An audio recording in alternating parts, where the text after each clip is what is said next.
सदर इब्राहिम त्रोरे अपनी रहाइशगाह के अंदर वाक़े एक पुरानी लाइब्रेरी में बैठे थे। उनके सामने माजी की हुकूमतों की सैकड़ों खुफिया रिपोर्ट्स की फाइलें बिखरी हुई थीं। इन फाइलों का जायजा लेते हुए उनकी नज़र एक ऐसी फाइल पर पड़ी जिसके कवर पर लिखा था क्लासिफाइड, कौमी असासा। जैसे ही उन्होंने ये फाइल खोली, उनकी आंखों में हैरत की एक झलक आई और वो सीधा होकर बैठ गए।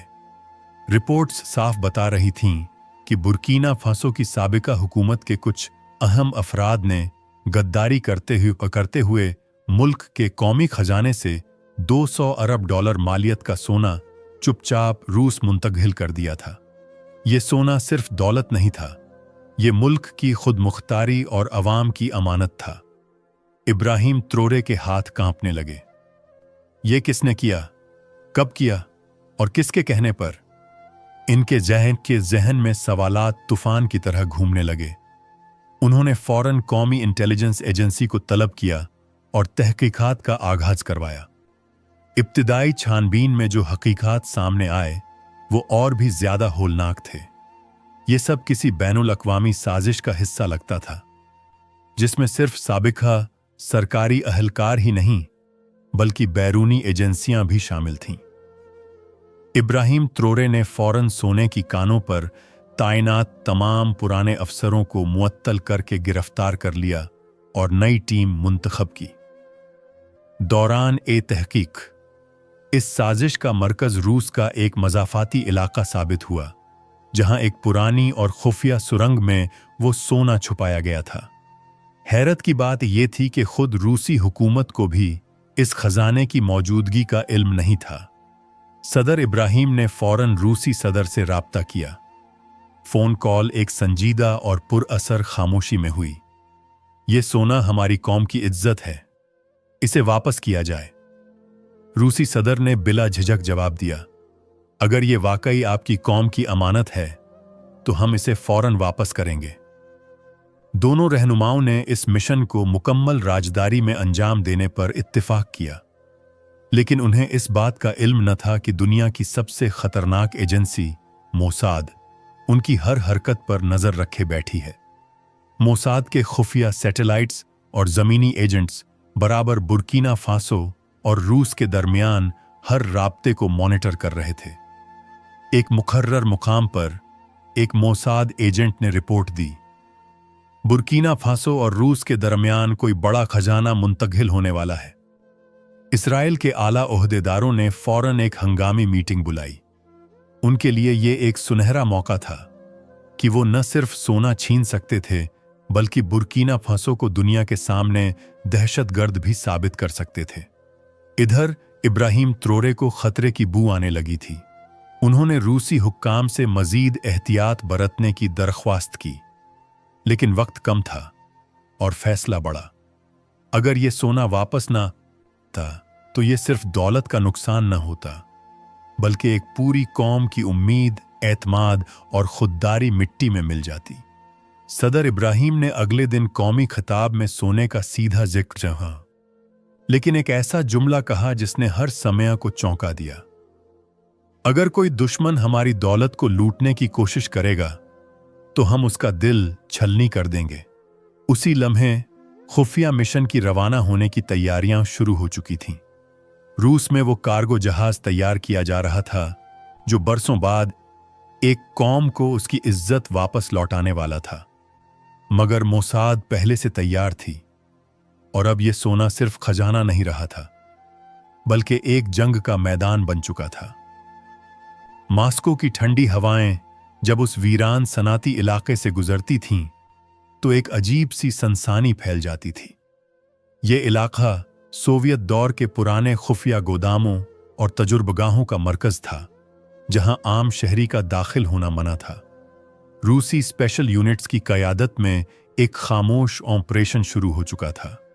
इंटेलिजेंस रिपोर्ट्स की तस्दीक हो चुकी थी कि बरसों पहले बुर्कीना फासो का 200 अरब डॉलर का सोना इसी इलाके की जमीन के नीचे वाक़े एक भारी सुरंग में दबा दिया गया था। इस मिशन की क़यादत एक तजर्बाकार रूसी जनरल कर रहा था, जिसे सदर पुतिन ने झाती तौर पर नामजद किया था। उसका एक ही मकसद था, बुर्किना फासो की अमानत बगैर किसी नुकसान के वापस की जाए। खुद सदर इब्राहिम त्रोरे ने एक कोडशुदा पैगाम में रूसी सदर का शुक्रिया अदा करते हुए कहा, यह सिर्फ दौलत नहीं, ये हमारी कौम की सांस है। जब सुरंग का दरवाजा खोला गया तो अंदर का मंजर हैरान कून था। सोने की बड़ी बड़ी ईंटें जिन पर बुर्किना फासो का कौमी निशान नक्काशी किया गया था, साथ ही लकड़ी के संदूक, कुछ पुराने कागजात और चंद मेहरबंद बैग। ये खजाना सिर्फ कीमती नहीं, सबूतों से भरपूर था। रूसी फौज ने फौरन पूरे इलाके को सील कर दिया और सोने की हिफाजत के लिए मुख्तस गार्ड्स तैनात कर दिए। कार्गो जहाज के लिए एक अलग टर्मिनल मुकर्रर किया गया ताकि मिशन को मुकम्मल राजदारी में अंजाम दिया जा सके। बुर्किना फासो के लिए जो कार्गो प्लेन मुंतखब किया गया था वो जदीद तरीन टेक्नोलॉजी से लैस था, जिसमें satellite communication, anti jamming radar और खुफिया हार्ड डिस्क लॉकर्स लगे हुए थे। दूसरी तरफ सदर इब्राहिम त्रोरे ने अपने अमले को साफ हिदायत दी, हमें दुश्मन को यह एहसास नहीं होने देना कि हम क्या करने जा रहे हैं। हमें खामोशी से अपनी इज्जत। इसी दौरान एक खुफिया ब्रीफिंग में रूसी एजेंसी एफएसबी के एक अफसर ने वार्निंग दी, हमें शक है कि मोसाद को इस मिशन की भनक लग चुकी है। मगर रूसी सदर ने फैसला किया कि मिशन को अब रोका नहीं जा सकता। यह बात सिर्फ 3 अफराद के दरमियान रही, रूसी सदर, वो जनरल और इब्राहिम त्रोरे। यही वो लम्हा था जब बुर्किना फासो और रूस के दरमियान एक मुकम्मल मगर पूरी तरह खुफिया मुआहिदा तय पाया। इब्राहिम त्रोरे ने एक तहफे के तौर पर सोने की कुछ ईंटें रूस को पेश करने का भी वादा किया, जिसे रूस ने खुलूस ए नियत से कबूल कर लिया। लेकिन दुनिया के दूसरे कोने में तेल अवीव में एक हाई अलर्ट जारी हो चुका था। मोसाद के सैटेलाइट्स उस इलाके को फोकस कर चुके थे। एक एच-टेस एजेंट ने हेडक्वार्टर को इतला दी, गैर मामूली सरगर्मियां, मुमकिना कीमती कार्गो, मुमकिना सिफारती राज। मोसाद की अंदरूनी मीटिंग में फैसला हुआ, इस जहाज को हर हाल में रोकना है, मगर ऐसे कि दुनिया को लगे हम दहशतगर्दी रोक रहे हैं। उधर कार्गो जहाज मास्को से परवाज के लिए तैयार था। हर ईंट, हर बैग और हर फाइल को स्कैन किया गया, सील किया गया और जहाज के अंदर तरतीब से रखा गया। पायलट को सख्त हिदायतें दी गईं कि अगर किसी भी मुकाम पर कोई खलल महसूस हो तो फौरन इमरजेंसी प्रोटोकॉल 0 नाफिज किया जाए। इब्राहिम त्रोरे ने रूसी सदर को विदाई पैगाम भेजा, हम इस दोस्ती को कभी नहीं भूलेंगे। कार्गो जहाज रात के सन्नाटे में बगैर किसी शोर के आसमान की जानिब उठा, मगर कोई न जानता था कि चंद घंटों बाद यह सोना सिर्फ एक परवाज नहीं बल्कि एक आलमी जंग का सबब बनने वाला है। जहाज ने मास्को की सर्द रातों को चीरते हुए खामोशी से उड़ान भरी। यह कोई मामूली फ्लाइट न थी, ये एक ऐसे मिशन की शुरुआत थी जिस पर पूरी कौम की इज्जत, वकार और एतबार का दारोमदार था। इस सोने से लदे जहाज को 3 मुख्तलिफ satellite navigation systems, 2 backup pilots और एक हंगामी कोड लॉकर की निगरानी में बुर्किना फासो रवाना किया गया था। इब्राहिम त्रोरे ने वागाडुगू में अपने हाईटेक कमांड सेंटर से रडार पर जहाज की तरक्की को मॉनिटर करना शुरू किया। रूस और बुर्किना फासो की मुश्तरका इंटेलिजेंस टीम्स लगातार इस बात को यकीनी बना रही थीं कि किसी किस्म की जासूसी या दखल अंदाजी न हो। इब्तिदा में सब कुछ नॉर्मल था। जहाज ने काजाकिस्तान की फ़िजाई हुदूद को पार किया, फिर तुर्कमेनिस्तान से गुजरा और ईरान के करीब से होता हुआ अफ्रीकी हवाई रास्ते की जानिब बढ़ने लगा। रडार्स पर नीली लकीर मस्तहकम अंदाज में आगे बढ़ती जा रही थी, मगर अचानक जैसे किसी ने जोर से झटका दिया हो, वो लकीर गायब हो गई। इब्राहिम त्रोरे के सीने में धड़कन एक पल को ठहर अरसा भर गई। ये क्या हुआ? उन्होंने चीख कर पूछा। कमांड रूम में खामोशी छा गई। तमाम ऑपरेटर्स एक साथ सिस्टम्स की जांच में लग गए। इंटेलिजेंस चीफ ने इत्तला दी, सर, जहाज का सिग्नल गायब हो चुका है। न सैटेलाइट लिंक काम कर रहा है, न रडार पर कुछ नजर आ रहा। क्या कोई जीमिंग हो रही है? इब्राहिम ने पूछा। मुमकिन है, लेकिन ऐसा करना आम ताकतों के बस की बात नहीं। एक लम्हे बाद जैसे ही मुल्क के अंदर मीडिया टीम ने ब्रेकिंग न्यूज़र्स देखी, सब कुछ वाजह हो गया। इजरायली न्यूज चैनल पर एक धमाकाखेज दावा चल रहा था। मोसाद ने दहशतगर्दों की सबसे बड़ी सोने की स्मगलिंग नाकाम बना दी है। खबर में कहा गया कि इसराइल ने एक कार्गो जहाज को, जो दहशतगर्दों के इस्तेमाल में था, फिजा में ही रोककर जब्त कर लिया है। इसमें मौजूद 200 अरब डॉलर का सोना दहशतगर्दी के मकासद के लिए इस्तेमाल होने वाला था। अमरीकी और यूरोपीय मीडिया ने भी बिला तहकीक इस दावे को हाथों हाथ ले लिया। इब्राहिम त्रोरे अपनी कुर्सी पर बैठे स्क्रीन को घूरे जा रहे थे। उनकी मुट्ठियां भींची हुई थीं, आंखों में शोला सा गुस्सा और होठों पर खामोशी तारी थी। ये हमारी अमानत है और अब हमें ही दहशतगर्द कहा जा रहा है। उन्होंने फौरन अपने कौमी सलामती मुशीर को तलब किया। यह सिर्फ एक हमला नहीं है, ये हमारी शनाख्त, हमारी सालमियत और हमारी कौम की जड़ों पर वार है। अब ये मसाला खुफिया नहीं रहा। दुश्मन ने ऐलान जंग कर दिया है। वागाडुगु के एयर ट्रैफिक कंट्रोलर्स भी बेबस थे।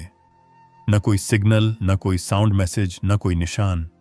जहाज मुकम्मल तौर पर गायब हो चुका था, जैसे किसी ने उसे आसमान से चूस कर निगल लिया हो।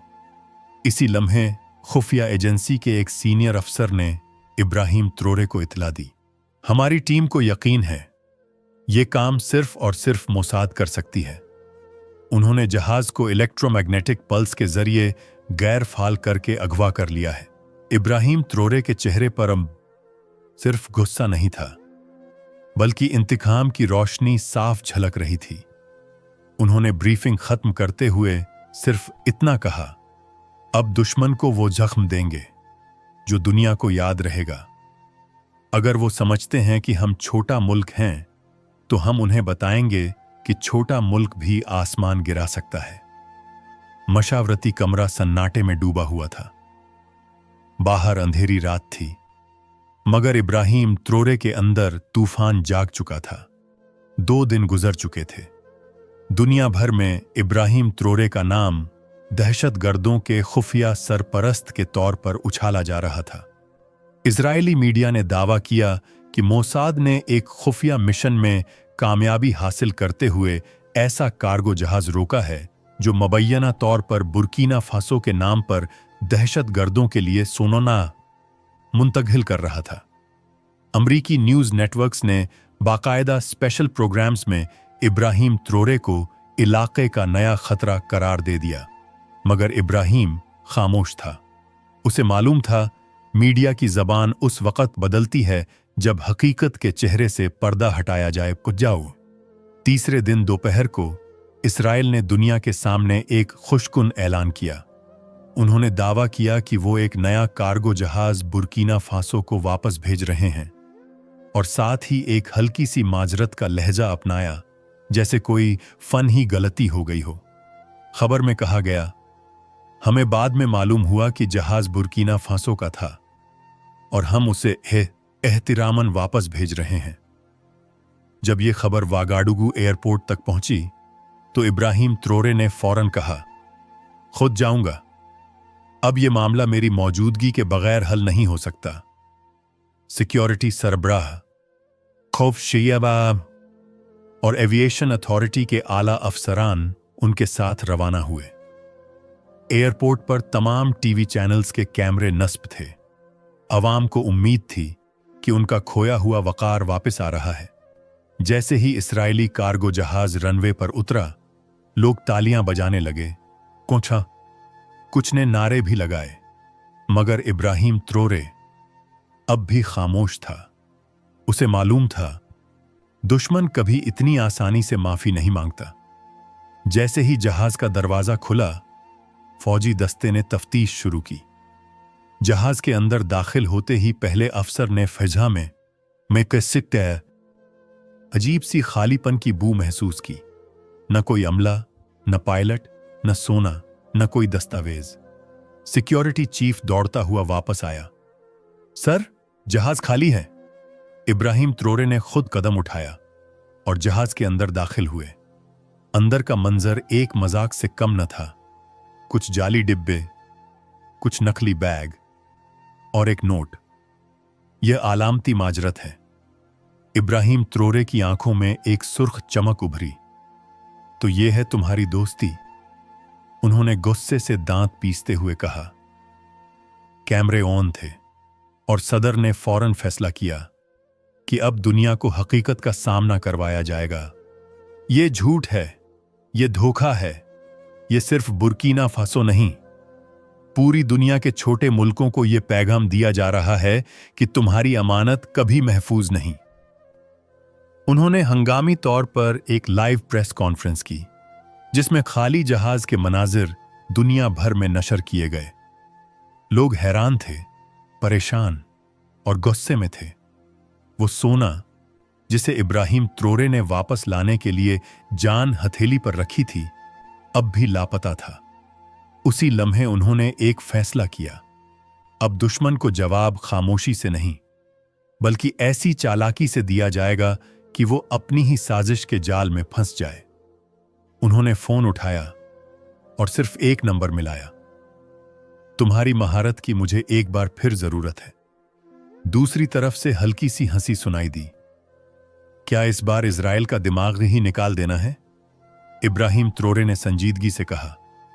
इस बार उनकी पूरी याददाश्त मिटा देनी है, हैकिंग नहीं, सबकर सिदन। फोन बंद हुआ। जंग अब शुरू हो चुकी थी और इस बार दुश्मन का वार खाली गया था, मगर इब्राहिम त्रोरे का वार खाली नहीं जाने वाला था। इस्राएली वजीर आजम नेतन्याहू की रहायशगाह में इस वक्त हंगामी इजलास जारी था। हाल में तलखे छाई हुई थी। फौजी जनरल, मोसाद के डायरेक्टर और नेशनल साइबर सिक्योरिटी के अफसर सब दूसरे को घूर रहे थे। मोसाद की सरबराह ने लरजती आवाज में कहा, हमारी पूरी साइबर दीवार टूट चुकी है। दुश्मन हमें हमारे ही घर में नंगा कर रहा है। नेतन्याहू, जो अक्सर पुरएतमाद रहा करता था, उस वक्त पसीने में तरबतर था। उसने टेबल पर घूंसा मारते हुए कहा, हमसे यह कैसे हुआ? हम दुनिया की सबसे बेहतरीन इंटेलिजेंस रखते हैं। उसी लम्हे उसका सैटेलाइट फोन बजने लगा। स्क्रीन पर नाम चमक रहा था, डोनाल्ड ट्रंप, व्हाइट हाउस। नेतन ने फोन उठाया। हेलो? दूसरी तरफ से ट्रंप की तेज, गुस्से से भरी आवाज आई। क्या जहन्नम में हो तुम लोग? तुम्हारे एक गलत फैसले ने मुझे आलमी शर्मिंदगी में डाल दिया है।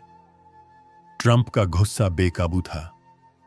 अगर इब्राहिम त्रोरे ने हमारे मुश्तरका न्यूक्लियर प्रोजेक्ट्स के खुफिया मुआहिदे लीक कर दिए तो हमारी सारी सियासत खत्म हो जाएगी।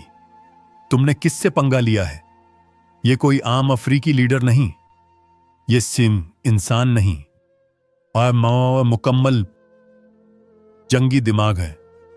नेतन्याहू ने घबराकर कहा, हमने एक जहाज को रोकने की कोशिश की थी, मगर हमें बाद में एहसास हुआ कि यह बुर्किना फासो का असल जहाज था।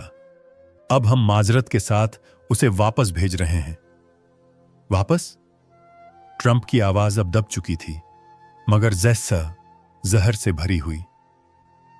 तुम वापस तब भेजते जब तुम्हारे सिस्टम जिंदा होते। अब यह वापसी नहीं, यह मिन्नत है। फौरन असल सोना वापस करो, वरना हम खुद तुम्हारे खिलाफ बयान जारी करेंगे। फोन बंद हुआ। नेतन्याहू ने पहली बार अपनी जिंदगी में सियासी शिकस्त महसूस की। उसने अपने मुशीर को बुलाया। असल सोना तैयार करो और 2 असली कार्गो जहाज बुर्किना फासो रवाना करो। लेकिन एक बात याद रखना, हम ये कदम अमन के लिए उठा रहे हैं, झुकने के लिए नहीं।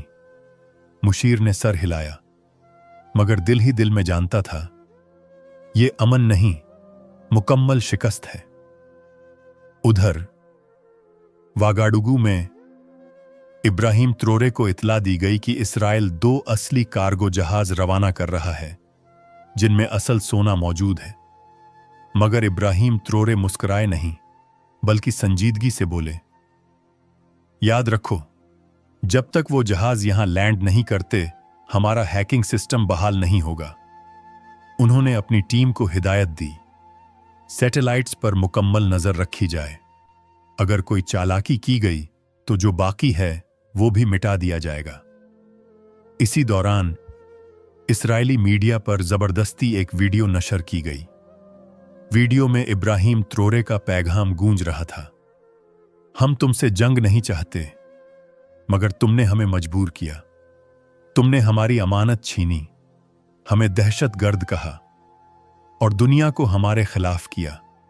अब तुम्हें हर ईंट का हिसाब देना होगा।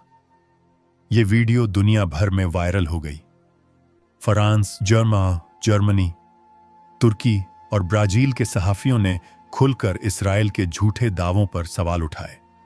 यहां तक कि अमेरिका के अंदर भी कई सीनेटर्स ने ट्रंप से जवाब तलब कर लिया।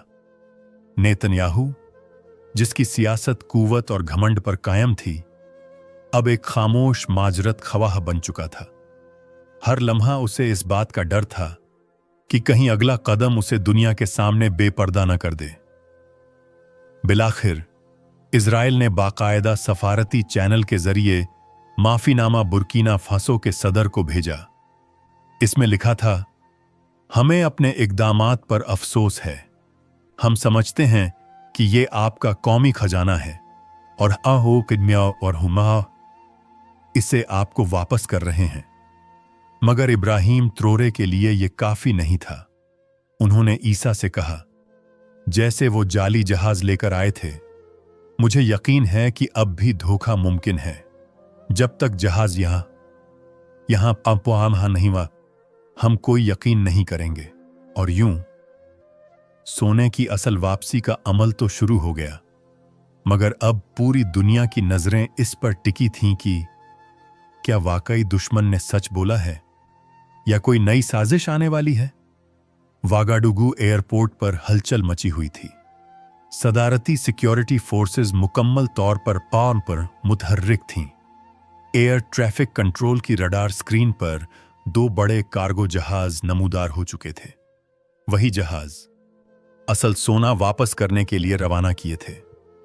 पूरी दुनिया की नजरें इस लम्हे पर थीं। हर बैनुल अक़वामी न्यूज चैनल इस तारीखी लैंडिंग को लाइव दिखा रहा था।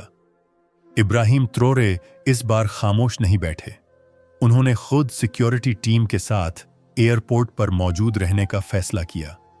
उनके चेहरे पर संजीदगी, आंखों में शक और अंदाज में एतबार था। जैसे ही पहला कार्गो जहाज लैंड किया, अवाम की खुशी की लहर दौड़ गई। लोगों ने नारे लगाना शुरू कर दिए, हम जीत गए, हमारा सोना वापस आ गया। मगर इब्राहिम ने हाथ उठाकर सबको खामोश कराया।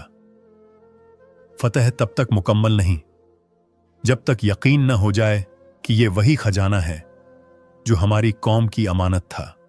सिक्योरिटी अहलकारों ने दरवाजे खोले और जहाज के अंदर दाखिल हुए। सबसे पहले उन्होंने पायलट से मुलाकात की। पायलट खामोश, परेशान और पसीने में डूबा हुआ था। जब शिनाख्ती दस्तावेजात मांगे गए तो वो गड़बड़ा गया। स्कैनर से तस्दीक पर इंकशाफ हुआ कि पायलट इजरायली एयरफोर्स से निकाला गया एक साबिक अफसर था, जिसे जाली शिनाख्त पर दोबारा मुतहर्रिक किया गया था। जहाज के अंदर दाखिल होने पर हैरत का वो तूफान आया जिसने पूरी टीम को सकते में डाल दिया। जो कंटेनर नजर आ रहे थे वो खाली थे। चंद में प्लास्टिक के ब्लॉक्स, कुछ में स्टील की नकली ईंटें और कुछ में कागजी थैले थे। सोने का एक जर्रा तक मौजूद न था। इब्राहिम त्रोरे ने खुद अंदर जाकर एक ब्लॉक उठाया, उसे जोर से जमीन पर पटका। ब्लॉक टूट गया और अंदर से फोम का मादा निकला। उन्होंने कैमरे की तरफ देखा और संजीदगी से कहा, यह है इस्राएल की माजरत, फौरन इमरजेंसी लाइव ब्रॉडकास्ट का हुक्म जारी किया गया। दुनिया के तमाम बड़े न्यूज चैनल्स पर इब्राहिम त्रोरे की लाइव कवरेज शुरू हो गई। उन्होंने अवाम, अक़वाम ए मुत और आम्मी बिरादरी से खिताब किया। हमने दुश्मन पर एतबार किया, हमने उनके वादे पर यकीन किया और एक बार फिर उन्होंने हमें धोखा दिया। ये जाली जहाज, जाली सोना और जाली माजरत, ये किसी सियासी चाल से बढ़कर है। ये हमारी सालमियत पर हमला है। उस लम्हे दुनिया खामोश थी। किसी के पास कोई जवाब न था। इस्राएली सफारत खाना दबाव में आ चुका था। तेल अवीव के मीडिया में लाइव सवालात उठने लगे। क्या हम वाकई गलती पर थे? क्या हमने दानिस्ता झूठ बोला? नेतन्याहू ने एक खुफिया इजलास में गुस्से से कहा, यह जहाज सिर्फ अफगान फख्त की समत खरीदने के लिए भेजा गया था। वो असल जहाज भी जल्दी भेज देंगे। बस इब्राहिम को खामोश करो। मगर इब्राहिम त्रोरे खामोश होने वालों में से नहीं थे। उन्होंने फौरन अपनी इंटेलिजेंस और साइबर सिक्योरिटी टीम को ब्रीफिंग के लिए तलब किया।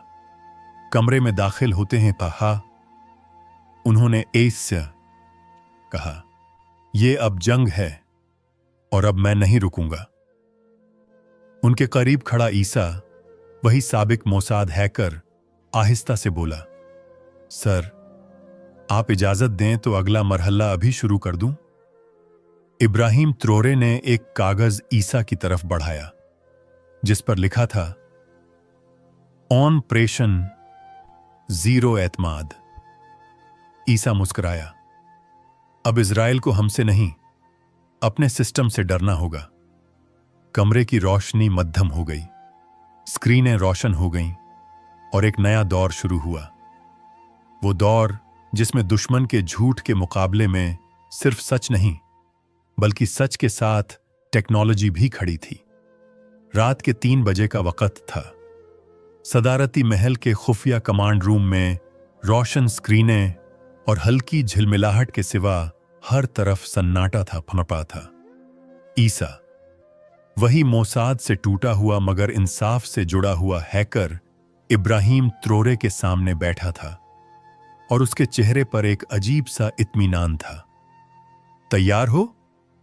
इब्राहिम ने संजीदगी से पूछा। न सिर्फ तैयार बल्कि अब उनके अपने ही हथियार उन पर पलटने वाले हैं, ईसा ने कहा और कीबोर्ड पर एक आखिरी कमांड टाइप कर दी। चंद सेकंड्स बाद इसराइल के जुनूबी इलाके में वाक़ई खुफिया ड्रोन बेस की स्क्रीनें काली हो गईं। वो तमाम ड्रोन जो मोसाद ने दुनिया के हसास इलाकों पर नजर रखने के लिए तैनात किए थे, एक एक करके ऑनलाइन हुए। मगर अब कंट्रोल इजराइल के पास नहीं था। वागाडुगू के उसी कमरे से इब्राहिम त्रोरे और ईसा ने उन तमाम ड्रोन की समत, रफ्तार और निशाना तब्दील करना शुरू कर दिया। पहला ड्रोन तेल अवीव की जानिब रवाना हुआ, दूसरा यरूशलेम के सरकारी दफ्तरों की तरफ और तीसरा नेतन्याहू की झांती रहाइशगाह की तरफ। तेल अवीव की रात में अचानक खतरे के सायरन बजने लगे। फौजी अहलकार बंकरों की तरफ भागते, बच्चे रोते और अवाम सड़कों पर हैरानी से खड़ी थी। मगर यह हमला आम नहीं था। हर ड्रोन के साथ एक लाउड स्पीकर नस्ब था जिससे एक पैगाम गूंज रहा था, तुमने हमारे वकार से खेला, अब हम तुम्हें तुम्हारे सुकून से महरूम करेंगे। पहला ड्रोन नेतन्याहू के घर के करीब से गुजरा और एक जोरदार धमाके की आवाज के साथ एक खाली बम गिराया, सिर्फ खौफ पैदा करने के लिए, नुकसान देने के लिए नहीं। उस बम के साथ एक नोट बंधा हुआ था, यह तुम्हारे झूठ का वजन है। नेतन्याहू चीखता हुआ घर से बाहर निकला। उसकी बीवी और बच्चे पीछे पीछे खौफजदा हालत में भागे चले आ रहे थे। वो निम पागलों की तरह चिल्ला रहा था, यह कैसे मुमकिन है? हमारे सिस्टम तो नाकाबिले तस्खीर थे। इजरायली डिफेंस फोर्सेस ने फौरन हंगामी इजलास बुलाया। जनरल्स ने ऐलान किया, मुल्क हालत जंग में है, मगर दुश्मन का कोई सुराग नहीं मिल रहा। एक जनरल ने गड़बड़ाते हुए कहा, सर, हमारे ही ड्रोन अब हमारे खिलाफ हैं, कंट्रोल हमारे हाथ में नहीं। मोसाद के डायरेक्टर ने अपना फोन मेज पर दे मारा। यह सिर्फ हैकिंग नहीं, यह हमारी तजलील है। उधर इब्राहिम त्रोरे सदारती महल में पुरसुकून बैठे थे। उनके सामने स्क्रीन पर वही ड्रोन, वही तबाह हाल नेतन्याहू और वही बदहवास इस्राएली अवाम लाइव दिखाई दे रही थी। ईसा ने पूछा, सर, क्या अब हम उन्हें मुकम्मल ब्लैकआउट कर दें? इब्राहिम ने सर हिलाया, नहीं, अभी वक्त नहीं आया। पहले उन्हें यह एहसास दिलाना है कि उनके महल मिट्टी से बने हैं। इसी दौरान इस्राएली मीडिया भी हैक हो चुका था। हर चैनल पर सिर्फ एक जुमला बार बार चल रहा था, तुमने सोना चुराया, हमने सुकून चुरा लिया। यह पैगाम सिर्फ इस्राएली अवाम के लिए नहीं था, बल्कि पूरी दुनिया को यह दिखाने के लिए था कि जब एक छोटा मुल्क भी जाग जाए, बाप उपडी ताकतिम। उसी लम्हे व्हाइट हाउस में भी हंगामी मीटिंग जारी थी। डोनाल्ड ट्रंप ने गुस्से से चिल्लाया, मैंने कहा था उसे मत छेड़ो, अब भुगतो, अब इस्राएल अकेला है। इस्राएल पर दुनिया का एतमाद लरस चुका था। उनके दिफाई निजाम की धज्जियां उड़ चुकी थीं और एक उस अफ्रीकी सदर के सामने उनके तमाम हथियार बेकार साबित हुए। और अब अभी और भी बाकी था। रात का आखिरी पहर था, मगर इब्राहिम त्रोरे की आंखों में नींद का कोई नामो निशान नहीं था। वो सदारती कमांड रूम के बीचों बीच खड़े थे और उनके सामने स्क्रीन पर तेल अवीव के जलते दफ्तर, चीखती आवाम और थकी हुई इमरजेंसी सर्विसेज की तस्वीरें जारी थीं। ईसा ने सिस्टम में आखिरी कोड डाला और खामोशी से कहा, अब हम उनके न्यूक्लियर प्लांट्स तक भी पहुंच चुके हैं। सिर्फ उनका एक क्लिक और उनके सारे राजा दुनिया के सामने होंगे। इब्राहिम त्रोरे खामोश रहे, फिर धीमे से बोले, मैं एक जंग लड़ रहा हूं, इंतकाम की नहीं, इंसाफ की। मगर वो समझते हैं ये हमारी कमजोरी है। अब वक्त है आखिरी पैगाम का। उन्होंने एक नई वीडियो रिकॉर्ड की जो फौरन दुनिया भर में हैक किए गए मीडिया नेटवर्क्स पर नशर हुई। वो वीडियो में कह रहे थे, हम तुम्हें तबाह करने नहीं आए, बल्कि तुम्हें तुम्हारी जबान में जवाब देने आए हैं। हमारे सोने को तुमने दहशतगर्दी कहा, हमारी गैरत को तुमने जुर्म समझा। अब 1 घंटा है तुम्हारे पास। अगर हमारा $200 अरब का खजाना वापस नहीं हुआ तो हम तुम्हें तुम्हारे $400 अरब के हथियारों से महरूम कर देंगे। तुम्हारी डिजिटल दीवारें हमने तोड़ दी, तुम्हारे ड्रोन हमने उल्टा दिए और अब तुम्हारा सुकून हमने चुरा लिया है। दुनिया लर्ज उठी। अक़वाम मुत्तहिदा में हंगामी इजलास बुलाए गए। यूरोपीय यूनियन ने इसराइल पर दबाव डाला। फ्रांस, जर्मनी, स्पेन और यहां तक कि कनाडा जैसे ममालिक ने बयान जारी किया। इसराइल को फौरन बुर्किना फासो के साथ मुकम्मल पारदर्शिता के साथ ताउन करना चाहिए ताकि आलमी बहरान से बचा जा सके। व्हाइट हाउस में सदर डोनाल्ड ट्रंप एक बार फिर नेतन्याहू से वीडियो कॉल पर चीख रहा था, अगर ये तुमने हल ना किया तो समझ लो हम तुम्हारी मदद से हाथ खींच लेंगे। मैं अपनी सियासी साख तुम्हारी जिद पर बर्बाद नहीं होने दूंगा। नेतन्याहू, जो कभी गुरूर से दुनिया की आंखों में आंखें डालकर बोलता था, अब अपने दफ्तर में छुपा बैठा था। मोसाद के डायरेक्टर ने हिचकिचाते हुए कहा, सर, अगर हमने इब्राहिम त्रोरे की बात न मानी तो वो सब कुछ लीक कर देगा।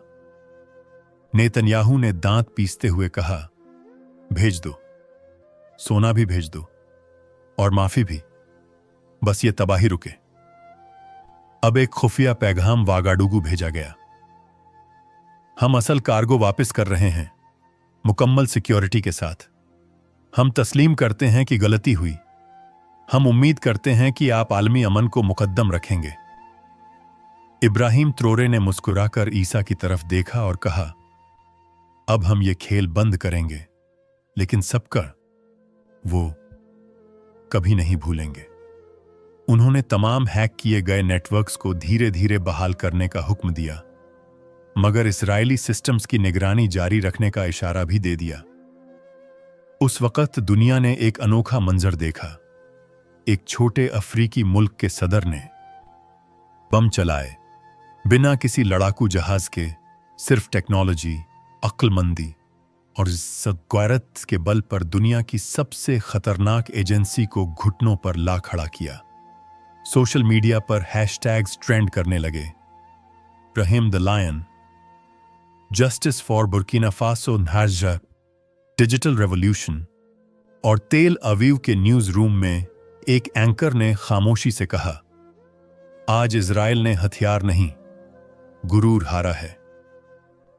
इस कहानी का अंजाम करीब था, मगर इसकी गूंज सदियों तक सुनी जाएगी। वागाडुगु का एयरपोर्ट उस दिन तारीख के सबसे बड़े लम्हे का गवाह बनने जा रहा था।